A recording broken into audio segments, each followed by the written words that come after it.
Share Nepal YouTube च्यानलमा हजुरहरूलाई हार्दिक स्वागत छ। सदा चाहिँ भिडियो बनाउने क्रममा आज पनि मैले एउटा नयाँ भिडियो लिएर आएको छु। आज मैले यो भन्दा पहिला चाहिँ मैले लाभांश क्यापेसिटी है 78-79 को लाभांश क्यापेसिटी लिएर आएको थिएँ। डेभलपमेन्ट ब्याङ्कको कमर्सियल ब्याङ्कको लिएर आएको थिएँ। यसै गरी मैले आज माइक्रो फाइनान्सको लिएर आएको छु। अहिलेसम्म चौथो क्वार्टर जुन प्रकाशित गरिसकेका माइक्रो फाइनान्सहरूको चाहिँ आज रिपोर्ट हेर्नेछु। स्पेसली आज म लाभांश कति दिन्छन् भन्नेमा चाहिँ केन्द्रित रहनेछु, किनकि अब अन्तिमतिर सबै रिपोर्टहरू निकालिसकेपछि हामीले अरू कुराभन्दा फोकस पनि अब लाभांशको लागि फोकस गरे पर्याप्त हुने हिसाबले हुने भएकाले मैले आज चाहिँ लाभांशमा चाहिँ फोकस गरेको छु। कति उनीहरूले डिभिडेन्ड कति देला भन्ने चाहिँ अनुमान गर्नेछौँ। यो अनुमान सम्भवतः मिलेकै हुन्छ है त। कहिले कहिले मात्र तलमाथि हुन्छ, नत्र त प्राय मिलेको हुन्छ। 2-4% तलमाथि पर्न सक्छ कम्पनीको पोलिसी अनुसार। तर क्यापेसिटी जो क्षमता चाहिँ हामीले जुन भन्छौँ त्यही नै हुन्छ है।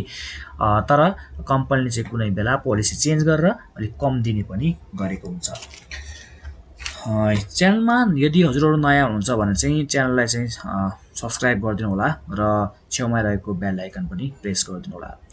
म आज 48वटा कम्पनीको यहाँ डिस्कस गर्नेछु। यो मध्ये चाहिँ यी कम्पनीको अहिले कारोबार भएको छैन, हेर्नु होला है। एनएडीईपी, एकेबीएसएल, सीवाईसीएल यी कम्पनीहरू चाहिँ कारोबार भएको छैन। 2022 7 छ, 2022 7 छ र 2020 12-31 बाट यी कम्पनीहरूको चाहिँ कारोबार भएको छैन र केही कम्पनीको फोर्थ क्वार्टर आएको छैन, त्यो भएर यहाँ समावेश गरिएको छैन है। अब यहाँ चाहिँ हामीले हेर्न सक्छौँ, मैले धेरै राखेको छैन। यहाँ प्राइस पेड अफ राखेको छु, इपिएस, पी र डिस्ट्रिब्युटेबल प्रॉफिट राखेको छु, जुन हेर्नै पर्ने हुन्छ। म्याक्सिमम प्राइस चाहिँ यसको रहेको छ है, महिलाको रहेको छ। यसको अहिले हेर्ने हो भने प्राइसका आधारमा चाहिँ टप 7 चाहिँ परेका छन्। महिला परेको छ हैन, अनि उपकार परेको छ, युएलबीएसएल परेको छ, नेस्टो परेको छ, एनएसटीओ, समृद्धि, जल्पा परेको छ, जेबीएलबी परेको छ, फरवर्ड परेको छ र नेशनल माइक्रो फाइनान्स लघु वित्तीय संस्था परेको छ है। हिजो आजै मात्रै यसले चौथो क्वार्टर प्रकाशित गरेको थियो। यिनीहरूको प्राइस हेर्ने हो भने 3800, 3700, 3200, 3000 हैन, 2700 र 2600 र 2300 रहेको छ। अनि पेड अफ को कुरा गर्ने हो भने यहाँ हेर्न सक्छौँ है, धेरै पेड अफ हुनेमा चाहिँ यी कम्पनीहरू धेरै पेड अफ हुनेमा चाहिँ यी कम्पनीहरू पर्दछन् है। अब यहाँतिर नजाउँ हामी हैन। अहिले इपिएस त अब जानिराख्नु राम्रो हो हैन। इपिएस पनि यिनीहरूकै अघि भनेकै कम्पनीहरू लगभग धेरै नै ती कम्पनीहरू नै फेरि दोहोरी महिलाको अब 100 र 101 रहेको छ हैन, 100 रहेको छ।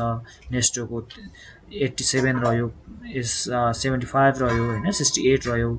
यसरी चाहिँ हेर्न सक्छौँ। अब त्यसभन्दा मैले आज के फोकस गर्न चाहेको छु भने डिभिडेन्डको कुरा गर्नेछु। कम डिभिडेन्ड 12% रहेको छ है। सबभन्दा कम डिभिडेन्ड चाहिँ 12% रहेको छ। जीएमएफ बीएसको यसको चाहिँ 12.28% चाहिँ डिभिडेन्ड दिन्छ र दिने क्षमता रहेको छ है। दिन्छ है भन्नुभन्दा पनि है, क्षमता चाहिँ रहेको छ। तलमाथि हुन्छ, मैले अघि नै भनिसकेको छु। अर्कोमा रहेको छ जीएलबीएसएल, यसले 13% दिने क्षमता राख्छ र अर्को आरएसडीसी रहेको छ, यसले चाहिँ 13%।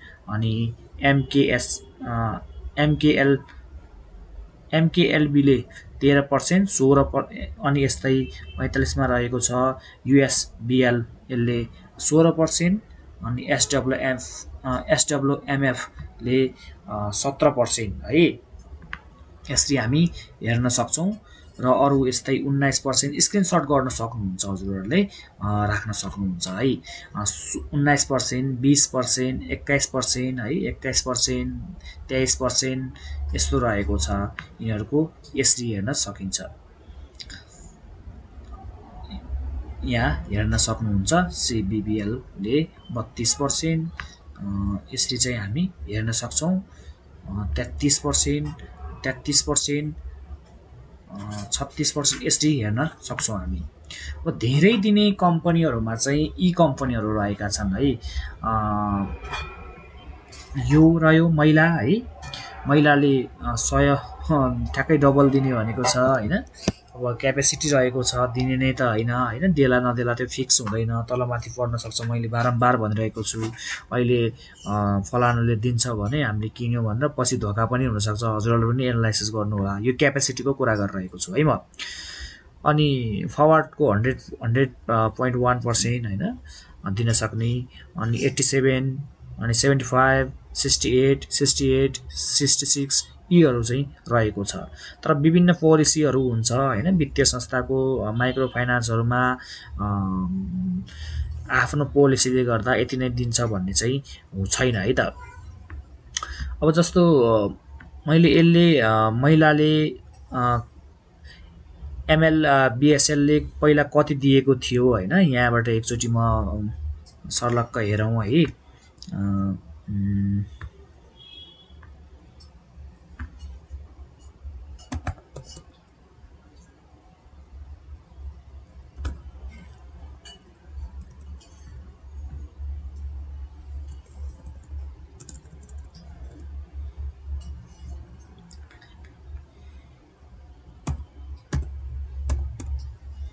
अब जस्तो महिलाले कति दिएको थियो है त, अब सजिलै चेक गर्न सकिन्छ होइन। मैले एउटाको यसो सर्लक्क हेरेँ है, यहाँ हेर्न सक्छौँ। योभन्दा पहिला चाहिँ यति दिएको थियो, 77-78 मा त यति दिएको थियो होइन। 47.50 चाहिँ बोनस दिएको थियो भने 2.50 चाहिँ क्यास दिएको थियो है। यसरी चाहिँ हुन्छ। त्यो बेला यसरी चाहिँ हामी चेक पनि गर्न सक्छौँ कति दिएको थियो होइन। अनि